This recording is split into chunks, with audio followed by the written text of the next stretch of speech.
عورتیں تراویح کی نماز کیسے پڑھیں، کیونکہ بہت ساری عورتیں کنفیوز رہتی ہیں کہ ہمیں صورتیں نہیں یاد ہیں، ہمیں صورتیں بہت کم یاد ہیں، تو اس لیے ہم تراویح کی نماز کیسے پڑھ سکتے ہیں، اس کے میں نیت کیسے کرنا ہے۔ تو مکمل طریقہ میں آپ لوگوں کو بتانے والا ہوں۔ آپ سے گزارش ہے ویڈیو کو آخر تک دیکھتے رہیں۔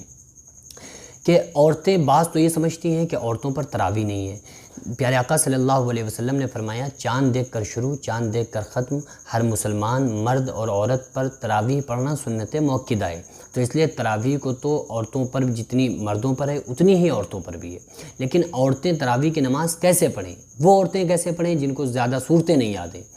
تو دیکھیے جو تراویح کیسے پڑھی جائے گی، اس کی نیت کیسی کی جائے گی۔ نیت جو ہے وہ دل کے ارادے کا نام ہے۔ زبان سے اگر آپ کہنا چاہتے ہیں تو اس کا طریقہ یہ ہے، اس کے دو آپشن آپ کے پاس ہیں۔ پہلا آپشن تو یہ ہے کہ آپ یوں کہیں نیت کرتا ہوں میں 20 رکعت نماز تراویح منہ کعبہ شریف کی طرف واسطے اللہ تعالیٰ کہ اللہ اکبر، اکٹھا 20 رکعت کی نیت باندھ لیں، پھر ہر دو رکعت پر سلام پھیرتے رہیں۔ دوسرا طریقہ یہ ہے کہ آپ یوں کہیں نیت کرتے ہوں میں 2 رکعت نماز تراویح منہ کعبہ شریف کی طرف واسطے اللہ تعالیٰ کہ اللہ اکبر، تو یہ کہہ کے ہر دو رکعت پر آپ کو نیت کرنا ہے۔ تو یہ تو زبانی نیت ہو گئی، اور ویسے اصل جو نیت ہے وہ دل کے ارادے کا نام ہے۔ اب آپ کو کیسے تراویح کی نماز پڑھنا ہے، آپ نے نیت باندھ لی۔ آپ کو مثلاً زیادہ صورتیں نہیں یاد ہیں، جن کو 10 صورتیں تک یاد ہوتی ہیں علم تر کیف سے والناس تک، تو پہلے وہ 10 صورتوں میں علم تر کیف سے والناس تک کی صورتیں پڑھتی ہیں، پھر وہ دوبارہ میں انہی صورتوں کو دہرا دیتی ہیں۔ لیکن اب کچھ ایسی عورتیں جن کو صرف 4 ہی صورتیں یاد ہیں، مثلاً چاروں قل یاد ہیں، قل یا ایھا الکافرون یاد ہے، قل هو اللہ احد، سورہ اخلاص یاد ہے، سورہ فلق، سورہ ناس یاد ہیں، تو یہ 4 صورتیں یاد ہیں۔ اب وہ 20 رکعت تراویح کیسے پڑھیں؟ تو آپ نے نیت کر لی اور 2 رکعت کی آپ نے نیت باندھ لی۔ آپ سورہ فاتحہ پڑھیں، اس کے بعد پہلی رکعت میں آپ قل یا ایھا الکافرون پڑھ لیں۔ پھر آپ نے رکوع سجدہ کیا، دوسری رکعت کے لیے کھڑی ہو جائیں، پھر آپ کو سورہ اخلاص پڑھنا ہے، قل هو اللہ احد پڑھنا ہے۔ پھر اس کے بعد میں آپ نے 2 رکعت کمپلیٹ کر کے سلام پھیر دیا۔ اب آپ تیسری رکعت کے لیے کھڑی ہو جائیں، یعنی کہ وہ 2 ہو گئیں، 2 پہ آپ نے سلام پھیر دیا۔ اب جب آپ کھڑی ہوئیں تو اب آپ کو سورہ فلق پڑھنا ہے، یعنی قل اعوذ برب الفلق پڑھ لیں۔ دوسری رکعت میں سورہ ناس، قل اعوذ برب الناس پڑھ لیں۔ اس طریقے سے آپ نے 4 رکعت کمپلیٹ کر لی۔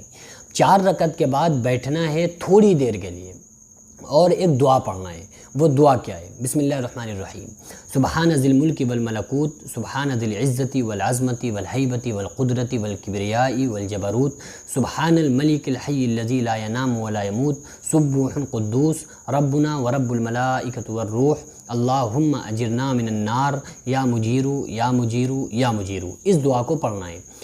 اب بہت ساری عورتیں ایسی ہیں جن کو یہ دعا یاد ہی نہیں ہے، تو وہ لوگ کیا کریں؟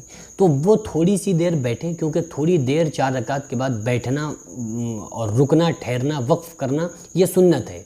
تو اگر ان کو یہ دعا نہیں یاد ہے تو وہ کچھ بھی تسبیح پڑھ سکتی ہیں، اللہ کی حمد و ثنا بیان کر سکتی ہیں۔ مثلا سبحان اللہ، الحمدللہ، اللہ اکبر، اللہ اکبر، اللہ اکبر، یہ پڑھ لیں، درود شریف پڑھ لیں، یا کوئی بھی ذکر و اذکار میں سے تھوڑی دیر 2 4 5 10 سیکنڈ آپ کو بیٹھ کر 4 رکعت کے بعد یہ پڑھنا ہے۔ پھر اس کے بعد آپ کھڑی ہو جائیں۔ جیسے آپ نے پہلی 4 رکعتوں میں، ان 4 رکعتوں میں جو 2 کر کے پڑھی ہیں، پہلے ان 4 صورتوں کو پڑھائے، یعنی چاروں قل کو پڑھائے، اسی طریقے سے آپ پھر 2 رکعت پڑھیں۔ اس میں قل یا ایھا الکافرون پہلی میں، دوسرے میں قل هو اللہ احد، تیسرے میں قل اعوذ برب الفلق، چوتھی میں قل اعوذ برب الناس۔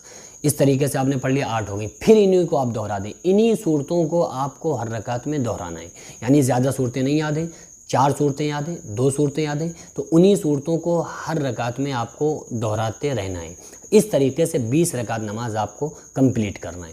پہلے عشاء کی نماز پڑھنا ہے، 4 رکعت سنت پڑھنا ہے، پھر اس کے بعد 4 رکعت فرض پڑھنا ہے، پھر 2 سنت پڑھنا ہے، 2 نفل پڑھنا ہے، اس کے بعد 20 رکعت تراویح پڑھنا ہے۔ پھر جب تراویح آپ پڑھ چکے ہیں اس کے بعد 3 رکعت وطر پڑھنا ہے، جو 3 رکعت وطر جو واجب ہے وہ آپ کو پڑھنا ہے۔ پھر اس کے بعد 2 رکعت نماز نفل پڑھنا ہے۔ بہرحال تراویح کو کسی حال میں نہ چھوڑیں، کیونکہ تراویح کے ایک سجدے پر اللہ تعالیٰ 1500 نیکیاں عطا فرماتا ہے۔ اسی ایک سجدے پر اللہ تعالیٰ جنت میں ایک ایسا محل تیار کرتا ہے جس کے 60,000 سونے اور چاندی کے دروازے ہیں۔ تو اس لیے تراویح کو بالکل مس نہ کریں۔ جو چھوٹ گئیں اس پر توبہ کریں، اللہ سے معافی مانگیں، اب سے آپ تراویح کو پڑھنا اسٹارٹ کر دیں۔ بہت ساری عورتیں کنفیوز یہ رہتی ہیں کہ ہم سے اگر بیچ میں تراویح چھوٹ گئیں یا تراویح ابھی تک ہم نہیں پڑھ لیتے، اب پڑھنا چاہتے ہیں، تو کیا اب سے شروع کر سکتے ہیں؟ جی بالکل، جو چھوٹ گئی تو اب آپ اس پر اللہ سے معافی مانگیں اور پکا عہد کریں کہ اب سے نہیں چھوٹیں گی۔ تو جو تراویح اب آپ پڑھنا اب سے شروع کر دیں۔ اس کے لیے ضروری نہیں ہے کہ آپ پہلی تاریخ سے پڑھتی آ رہی ہیں تو ہی آپ پڑھ سکتی ہیں۔ اگر بیچ میں چھوٹ گئی کسی وجہ سے، کسی شرعی عذر کی وجہ سے یا کسی پرابلم کی وجہ سے، تو کوئی بات نہیں ہے، آپ پھر اس کے بعد پڑھ سکتی ہیں، لیکن اس کی قضا نہیں کر سکتے۔ اگر آپ کو تراویح چھوٹ گئی ہے، اس وقت عشاء کے بعد نہیں پڑھ پائیں، تو پھر آپ کے پاس آپشن ہے کہ آپ فجر کی نماز تک پڑھ لیں، سحری تک آپ اس تراویح کو پڑھ سکتے ہیں۔ لیکن اگر آپ اس رات نہیں پڑھ پائے تو پھر آپ اس کی قضا نہیں کر سکتے، کیونکہ جو قضا ہوتی ہے وہ 3 رکعت جو وتر ہوتی ہیں واجب، اس کی قضا ہے، اور فرض نمازوں کی قضا ہوتی ہے۔ تو چونکہ سنت ہے تو اس لیے اس کی قضا نہیں ہے، تو اس لیے ہرگز ضائع نہ ہونے دیں، جانے نہ دیں، کیونکہ پھر آپ اس کو قضا بھی نہیں پڑھ سکتے، اس کو بعد میں بھی نہیں پڑھ سکتے۔ تو دعا کریں اللہ تعالی ہم سارے لوگوں کو مکمل تراویح پڑھنے کی، رمضان میں خوب خوب روزے رکھنے کی، تلاوت کرنے کی، عبادت کرنے کی اللہ تعالی توفیق عطا فرمائے۔ وما علینا الا البلاغ۔ السلام علیکم ورحمۃ اللہ وبرکاتہ۔